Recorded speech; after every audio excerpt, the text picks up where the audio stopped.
So good evening again, everyone. We will be in Genesis 16. I do appreciate everyone being here, giving me a chance to speak to you. So let's just, let's look at this here. This chapter, we could give it probably a lot of different titles, but I'm going with The God Who Sees Me, El Roi, and I'm not pronouncing that 100% right, but this is one of the names of God, and this is what Hagar calls God when the angel of the Lord comes to her. So this chapter is about Hagar and Ishmael.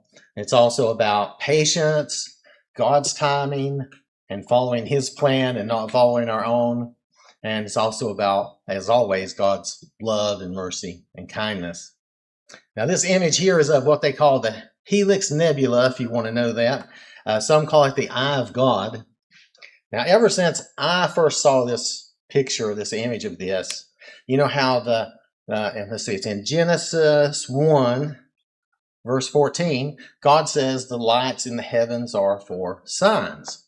Well, that doesn't mean they all have to be for navigation, right? So this is a sign for us, in my mind. You don't have to agree with me, that's okay.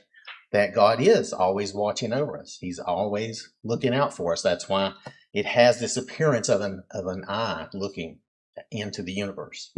That's my belief and thought. You don't have to take that, but that's my way of looking at it. It is a sign.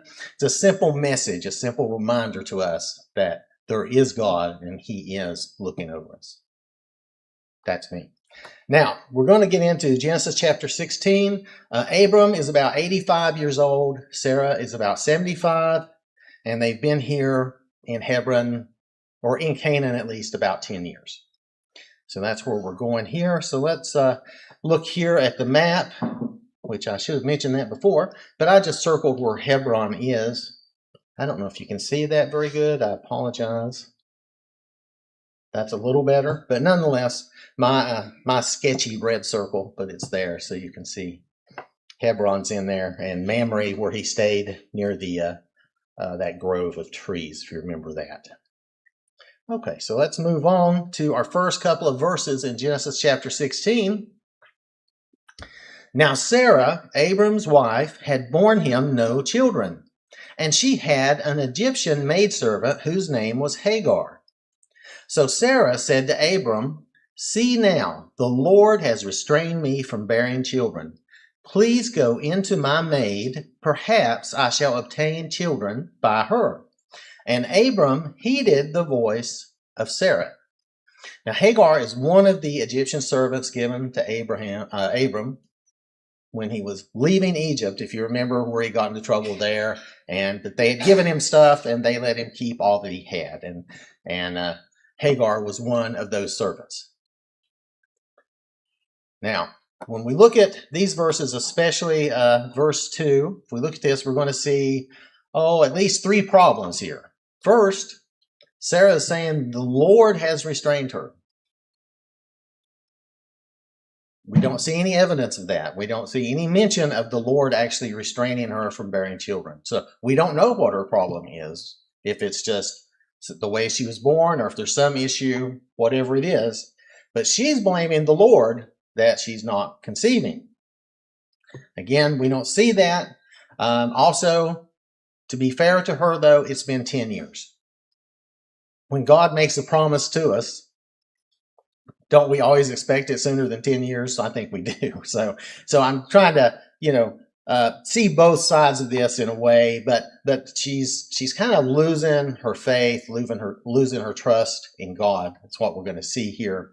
But I can understand and sympathize with her because it's been 10 years and she's not getting any younger. She's already 75. So that's a big deal. So she's going to move from waiting on the Lord and following his plan to trying to help God, trying to use or have her own plan.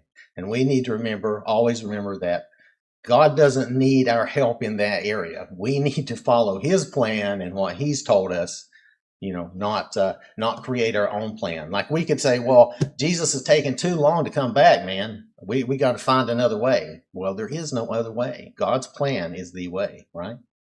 So it's kind of like that. Now, second, we see that she says, well, I shall obtain children by Hagar, right? But the problem with that was Hagar involved in God's promise to Abram? Hagar was not there, or Hagar. I keep saying it Hagar, so hopefully that's okay. Anyway, she was not a part of their life until they came out of Egypt. God had already given Abram the promise. And we have to remember the way God looks at marriage.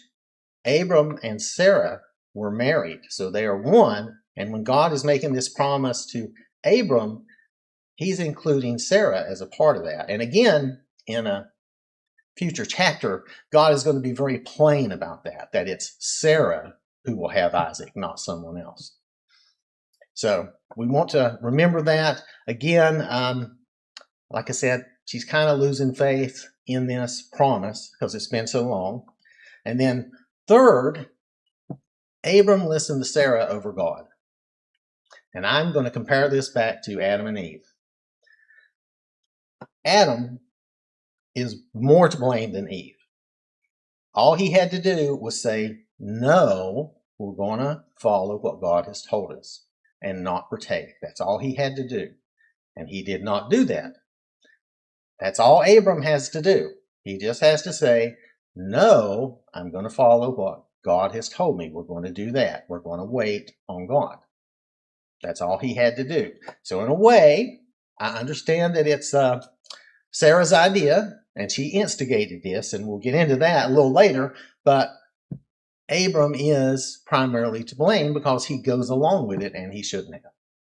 So it's very, very simple. When we know what God has told us to do, when we read the Bible and we see something obvious that he's telling us to do, we should do that, whatever that is. Not let someone else talk us into trying to get around it or change it and do something else.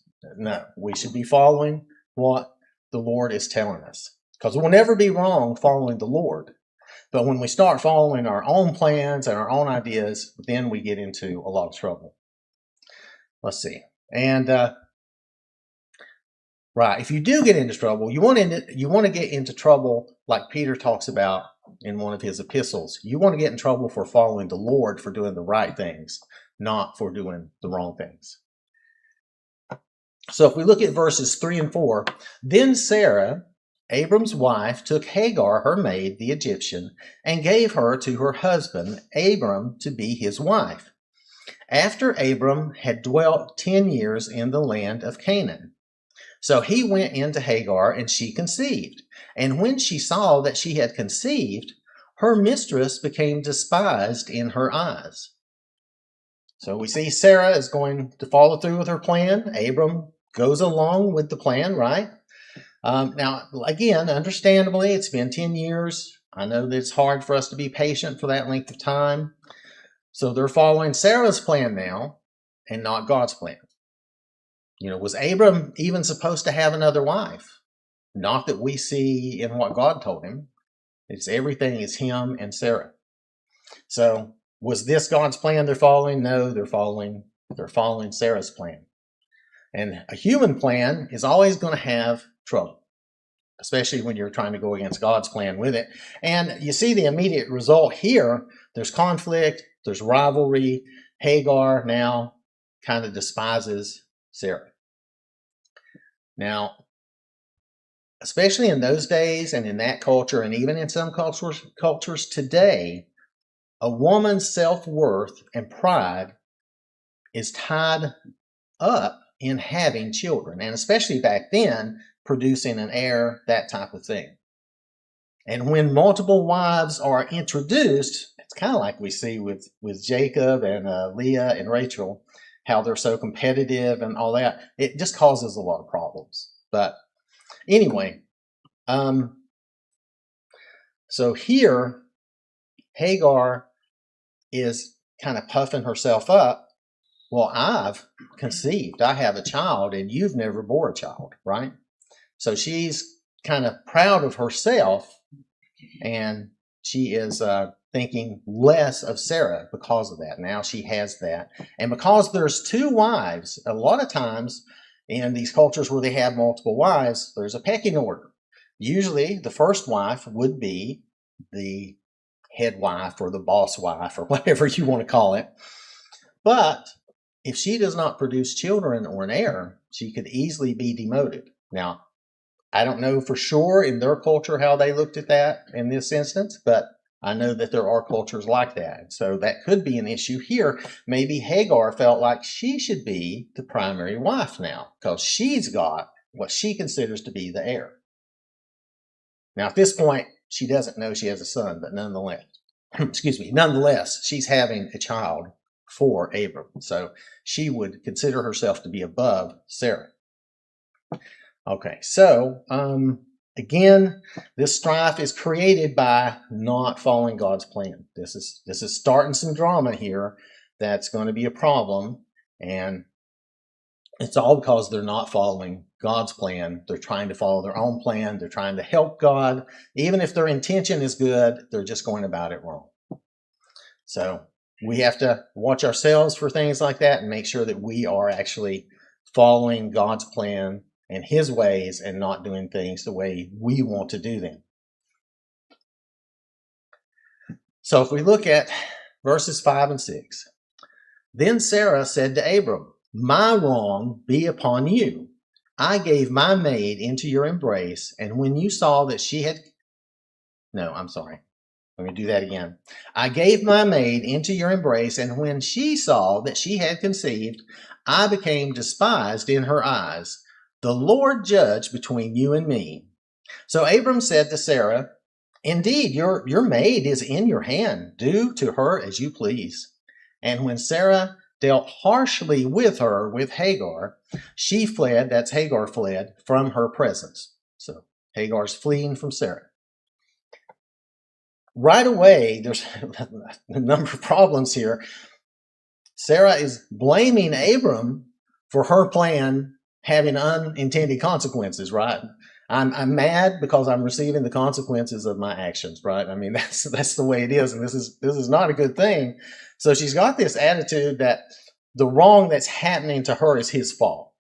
She's basically just blaming Abram. And like I said, now to some degree, he's the husband, and I think he did wrong, and this shouldn't be happening. But she instigated it. She started it. This was her idea. So, and we'll notice something here too. When we get down to, so then she blames him, but then she also says, "The Lord judge between you and me." I would be terrified to say that in this instance, because here I've created this idea and this problem, and now I'm saying it's your fault, and I want the Lord to judge between us. That doesn't sound like that's going to go well, right? But of course, we know that the Lord's not going to do anything harsh to them. But nonetheless, I'm just saying that's something that we should be aware of when we are actually the initiator, when we're the instigator, we're the problem. We need to be able to admit, I messed up, right? I did something wrong, and I've caused this problem, this mess. We need to be able to do that. Can be hard sometimes, and maybe we do have an angry reaction sometimes, but we need to be able to, kind of take a step back and calm down and do that.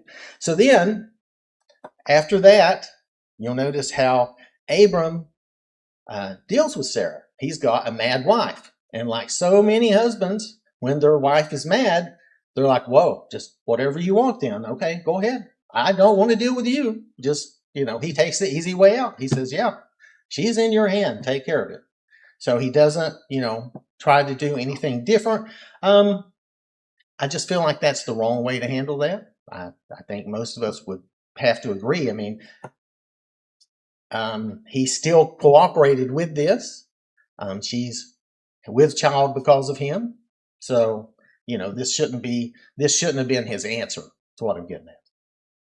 But then Sarah dealt harshly with Hagar, like the scripture says. She treated her badly. Now, think about why she's treating her badly. I had an idea. I had a plan. I instituted the plan. It worked. Now I don't like it, and I'm treating you bad, right? this happens in life. I understand, but we've got to do better than this, right? We can't be doing that. When it's our fault, we need to take responsibility for that and do the right thing, which would not be to treat her harshly and kick her out. Now, you can correct her. She's your servant, right? You can correct her. But nonetheless, this is only happening because they tried to supersede God's plan. They're trying to override God's plan with their own idea, with Sarah's own idea. So we don't want to be doing that ever. Now, I do want us to realize, too, that Hagar's not innocent, right? She's not innocent in this. She is their servant, their bond servant or slave, if you want to say that. So when you work for someone, you don't get to puff yourself up and make yourself out to be better than them, right? So because in this relationship, she is the servant, even though I know that it mentions like she's a wife and stuff, but she's really not. It's another reason Abram reacts the way he does. He's an old guy. He's had Sarah for years, decades, right? He hardly knows this other girl. That's who he loves. He stayed with her even though she never had children all this time. And in their culture, that probably didn't happen a lot because they were looking to be fruitful and multiply. And that's the way that is. And a lot of times, a woman who could not produce children would have been, what would you call it? Maybe just pushed to the side. There's probably a better word for it. I'm not getting it right now. But, she would be kind of put out or pushed to the side. And that's the way they would have done a lot of times. But Hagar gets all full of herself. She needed to stay humble, not get the big head. But because she could have children, obviously, and Sarah could not, she thought of herself as better. And she got to where she was looking down on Sarah, not valuing her at all and despising her, again, in a competitive way, thinking that she should probably be the main wife. So many times we see people put down other people for things they can't help. Like when you're born, you're just born the way you are. Sarah couldn't have children. Some people might be born and they're never going to be as fast as someone else. They're never going to be as agile as someone else. They're never going to be as strong. They're never going to be as smart. And you may be smarter than some people, but there's always someone smarter than yourself. You may be stronger than some people, but that money, you're probably going to run into somebody that's stronger than you at some point. So we have to keep humble. We have to remember not to think badly of other people just because they can't do something that you can do, right? So we all have our skills, our talents that God gives us. And just because he's given me a certain talent, and let's say you can't do that, that doesn't make me better than you, just different. Because you probably have some talent that I have no clue on, and that's the way life is. So again, we don't want to let our pride in our God-given abilities make us think worse of other people. Instead, we should be thanking God for those abilities. Now, the angel of the Lord found her by a spring of water in the wilderness, by the spring on the way to Shur.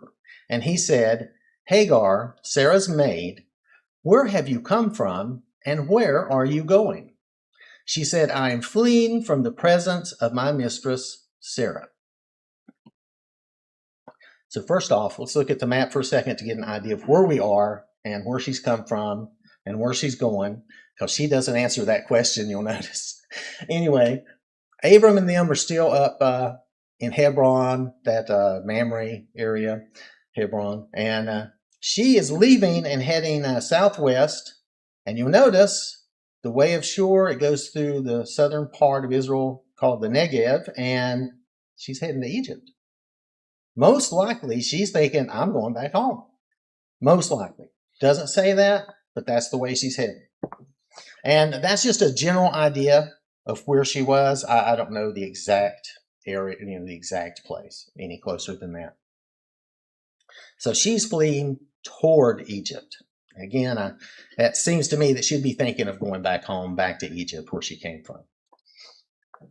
All right. So notice the angel of the Lord found her.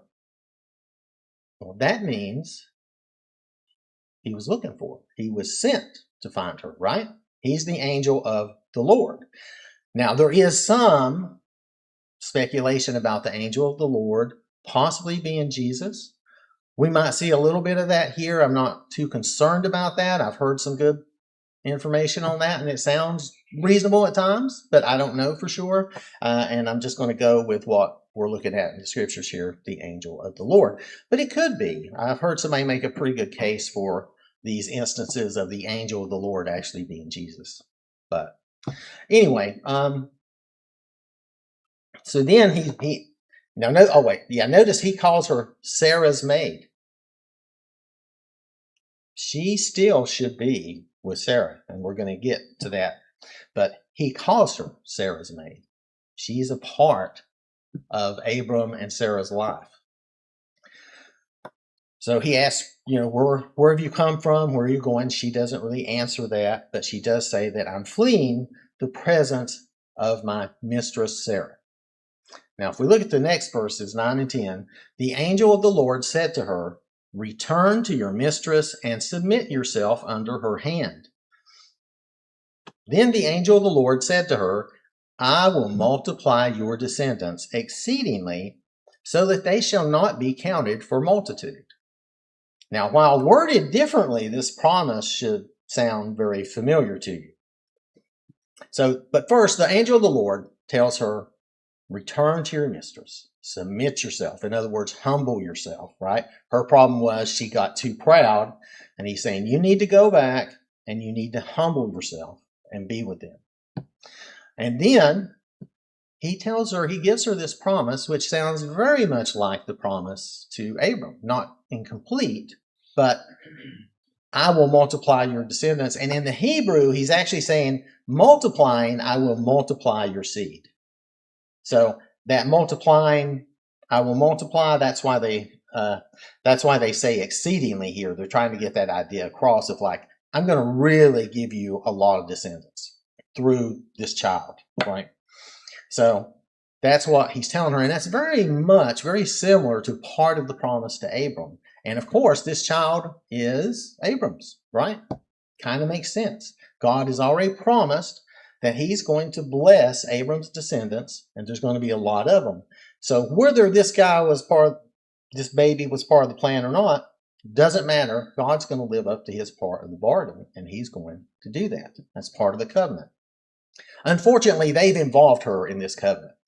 She shouldn't have been involved in this covenant with the Lord, but now she kind of is. Not as completely as Abram, but kind of. And the angel of the Lord said to her, behold, you are with child, and you shall bear a son. You shall call his name Ishmael. And I left the little brackets in there. I put that in there. God hears, because that's what that name means. God hears. Because the Lord has heard your affliction. And this kind of implies she has been around Abram and Sarah. This implies that perhaps she was praying. Not 100% sure, but the Lord has heard your affliction. I think for him to hear me, I've got to be saying something, right? At least that's the way I think of it. Now, again, that's an implication. It's not 100% definitive. So if we look at the next verse, and this verse is a description of Ishmael. He shall be a wild man. His hand shall be against every man, and every man's hand against him. And he shall dwell in the presence of all his brethren. So in the Hebrew, it actually says he will be a wild donkey of a man. And the idea here, he's untamed, right? He's not like civil, very, civil. And he is, so he's not willing to cooperate. And then he is stubborn. Couldn't even remember that word. Okay, anyway. And he's very stubborn. So he's very stubborn about it.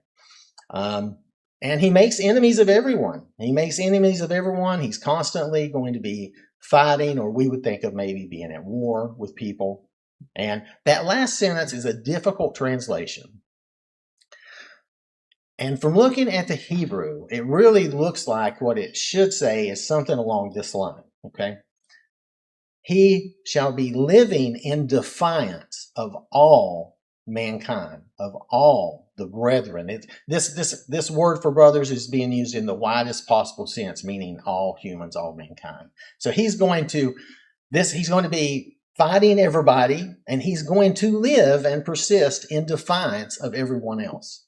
So this is speaking to his attitude and the way he's going to live and be. So that's how Ishmael is going to be. So if we look at verses 13 and 14, then she called the name of the Lord who spoke to her, "You are the God who sees." Now, and I put El Roi there in brackets, but we kind of saw that earlier. But she says, you're El Roi, and that just means you're the God who sees. Now, it's understood. You'll see a lot of people say, the God who sees me. That's perfectly fine because that's understood, that she means you're the God who sees me, right? And then with Ishmael, the implication is you are the God who sees and hears me, right? And then there's going to be another one where it's, it's down here in verse 14. Therefore the well was called Bir Lahai Roi, well of the one who lives and sees me. So she's recognizing God as the living God. Oh, I'm sorry, I didn't finish reading 13. I got distracted. But for she said, have I also here seen him who sees me? And I left in brackets there where one of the words means seen the back of him who sees me, or it could just mean, am I seeing a portion of God in some way? Am I witnessing maybe God's power or whatever? And this is another indication that could be maybe it is Jesus, the Lord, but nonetheless, it doesn't really matter. For our purposes, what's important is that she's recognizing God as the one who sees and hears and is the living God. Okay, and of course it says, observe the well is between Kadesh and Bered, and I don't know where that is, so I'll just let that go. But if we look at verses 15 and 16, and this is the end of our chapter. It's a pretty short chapter. So Hagar bore Abram a son, and Abram named his son, whom Hagar bore Ishmael. Abram was 86 years old when Hagar bore Ishmael to Abram. So now there's about a year past, which, 9 months of pregnancy. Okay, about a year.